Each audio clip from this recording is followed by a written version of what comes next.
છોટાઉદેપુર જિલ્લાના પાવીજેતપુરમાં 56 number highway પર વસવા કોતર પાસે વર્ષો જૂના સ્ટેટ વખતના નાળામાં સર્જાયો ભંગાણ। આજુબાજુથી સંરક્ષણ દિવાલ અને માટીનો ભાગ ધોવાતા જોખમ ઊભું થાય તેવી શક્યતા।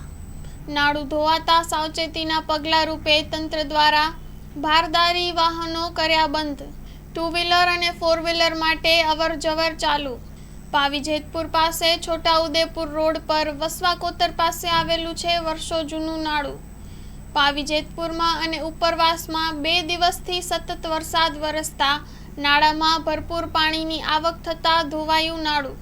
આરએનબી વિભાગ પાવીજેતપુર મામલતદારે તાત્કાલિક સ્થળ પર પહોંચી નિરીક્ષણ કર્યું।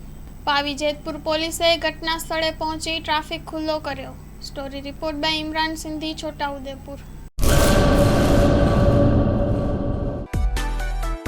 માં motor driving, safe and sure driving.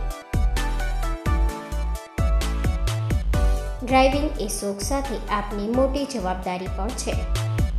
અમારા ઇન્સ્ટ્રક્ટર દ્વારા સચોટ અને સરળ માર્ગદર્શન। આપની રોજની તાલીમની માહિતી મેળવીને શું અધુરાશ છે એના ઉપર પૂરું ફોકસ કરાય છે।